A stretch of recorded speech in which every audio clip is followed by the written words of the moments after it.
Hello all. As Natalie mentioned in the beginning, the CAPS mechanics, I realized I'm old as I've worked with the Brotherhood of Steel on this very particular part of Fallout. And it's this month when it hits 20 years since its release. And to emphasize how old I am, look at the visuals of my presentation. No, but to be honest, sorry, another minute of introduction. I got an email from Natalie yesterday stating that, oh, by the way, please send us your presentation. And if you're unable to do it, just bring it to the conference. And I was like, oh, so you expect a presentation. And this is what I had on my mobile phone on the plane. You have been warned. All right. Sorry to speak a bit about myself, but I want you to introduce on the mixed perspectives that led me to this particular research. I'm in game studies for at least 8 years now, but I'm a game designer for years. And also, I produce serious games for nearly 2 decades. So nice. I would like you to be introduced to a very narrow research I made on nearly 200 students, hoping to achieve some intake on how we could influence their approaches, perspectives on ecological awareness with serious games.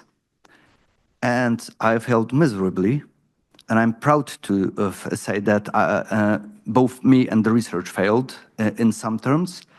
And the 2 main reasons were, first, because I used my own game, so I believed in it. And the second is because this is how our society looks like, and this is the one of the biggest mistakes we make with educational games, games for therapy, is narrowing down our mindset while preparing them or preparing game-related experiences, game-based experiences to the audience that is actually pretty aware on the subject and already has an established internalized perspectives on it. All right.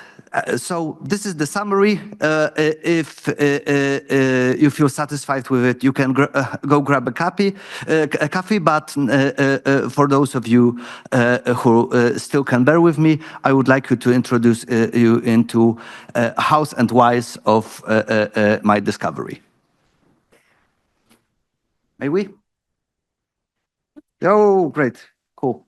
Technology. Yeah.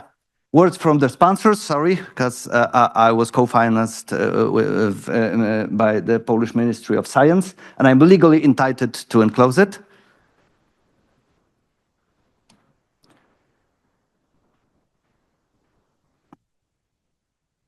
Yeah.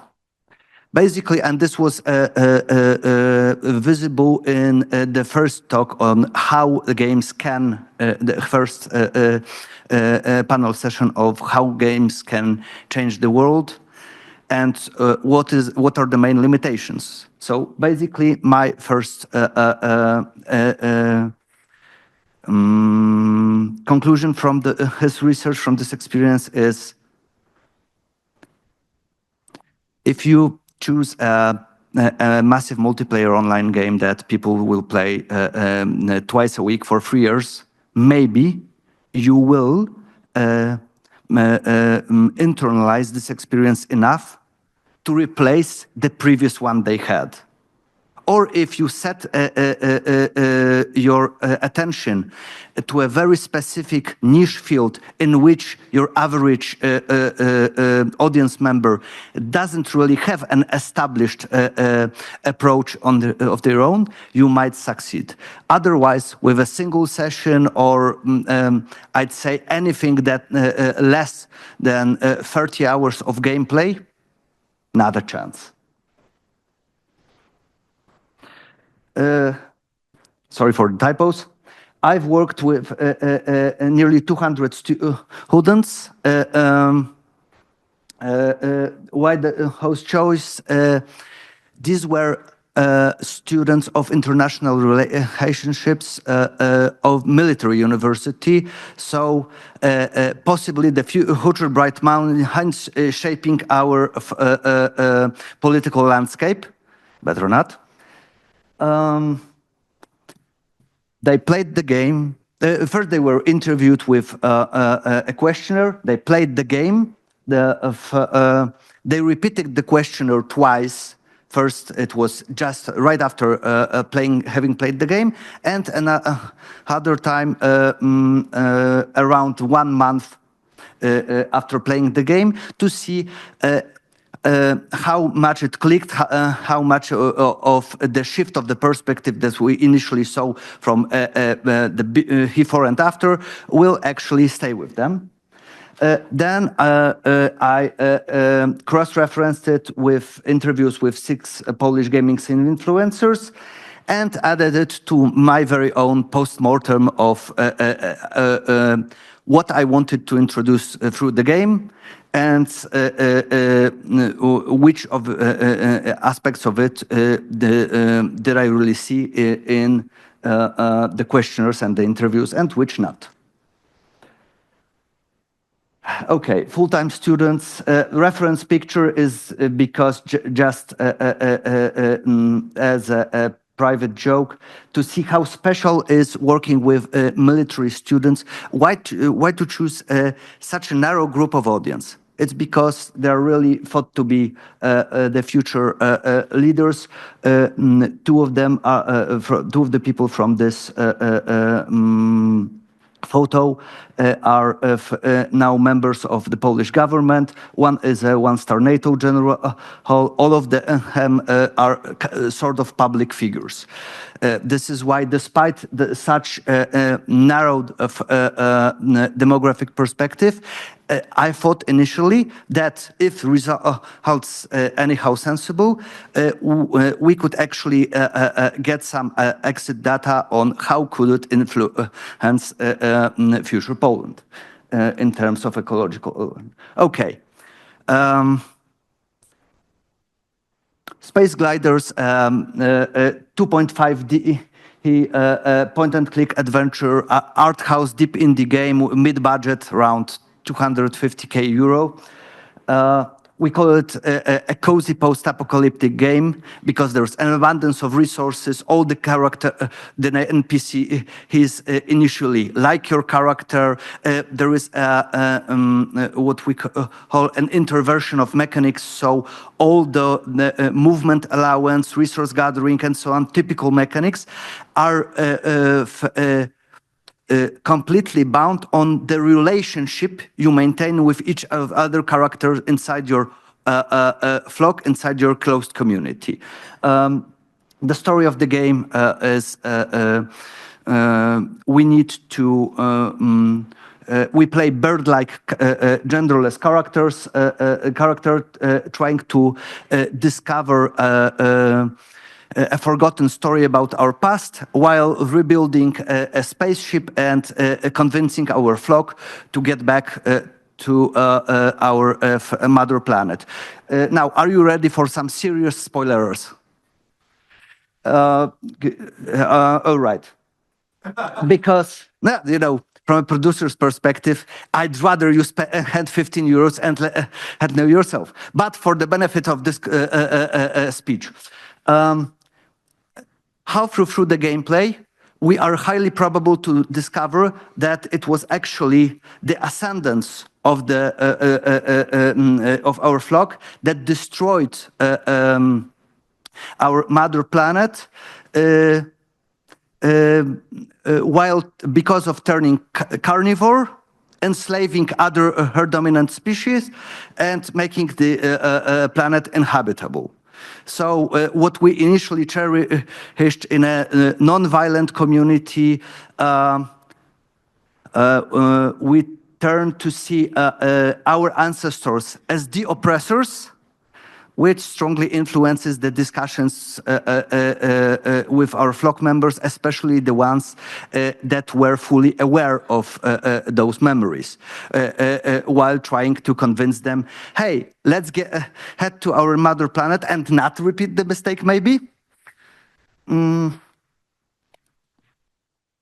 Likert gave a simple question of 32 questions. Sorry for not putting it on display. I haven't translated from Polish yet.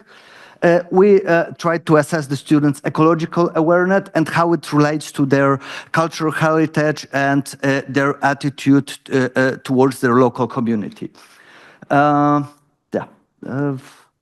in-depth interviews.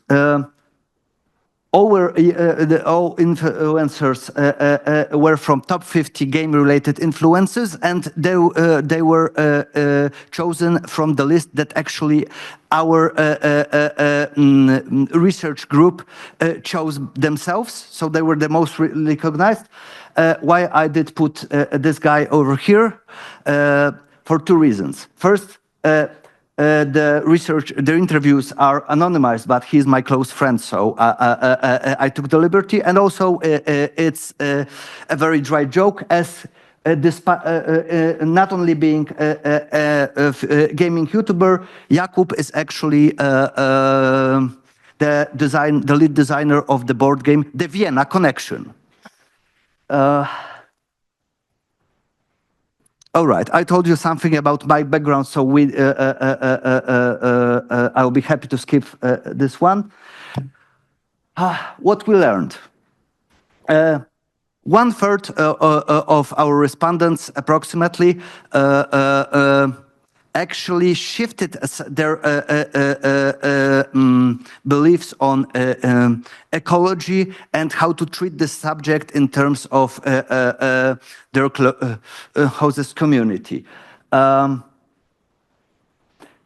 Not more than 12% really shifted visibly, making a difference with the before and after questionnaires.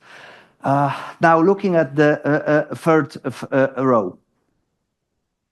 I love the term environmentally challenged. Sorry, I know it's not very politically appropriate, but look about the division. 72.5% from people that presented really positive approach, seeing this being one of their 8 core values while looking at their community.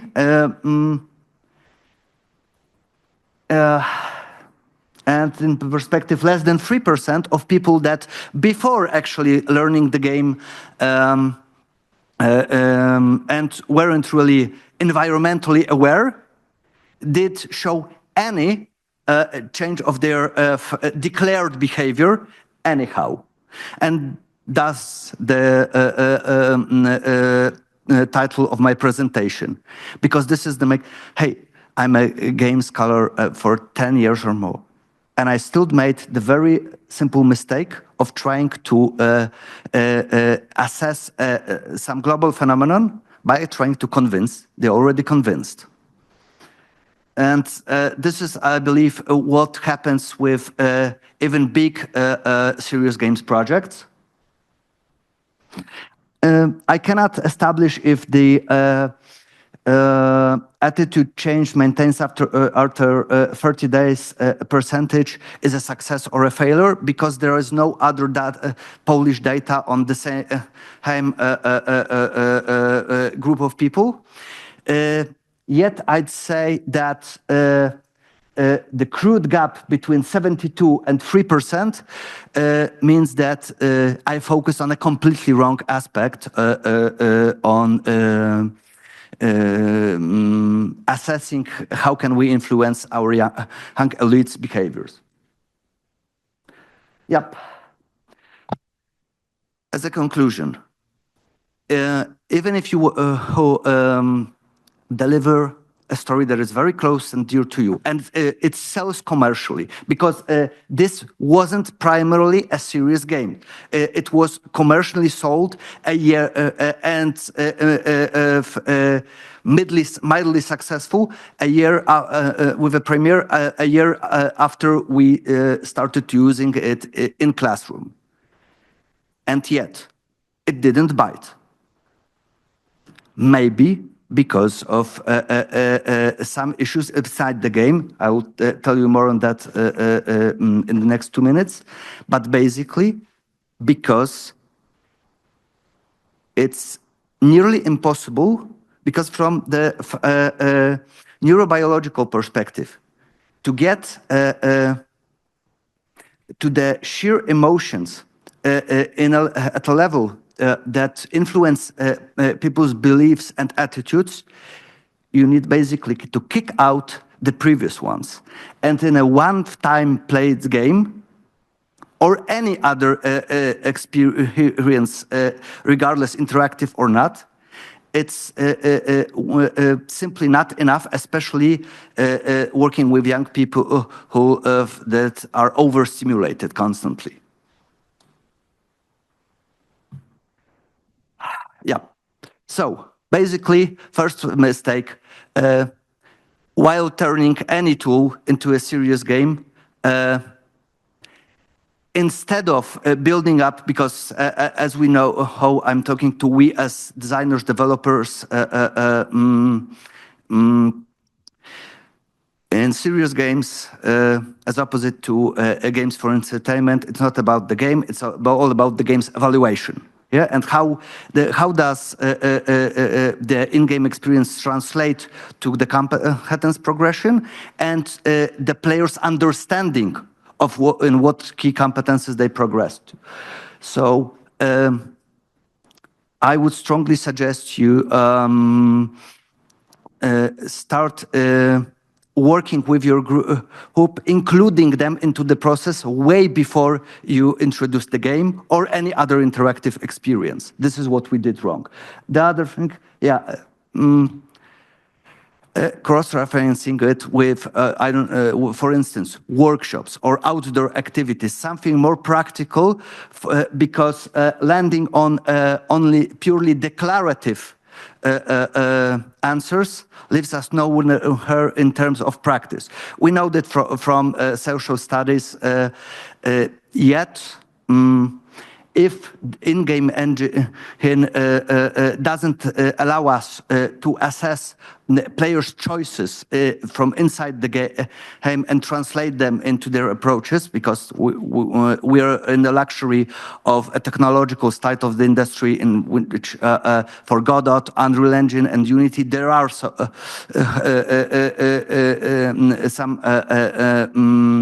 apps that work like this. And also, people come in their social groups and social circles, and usually while filling the forms or even presenting their approach and attitude and their things, they resonate with their social circle. So first, cut them out of it, or it will highly influence the results. It's very simple, yet it was kind of, exhilarating for me that I've made an abundance of such simple mistakes while thinking of myself as a seasoned researcher. Quoting Davis and Butthead, good night and good fight.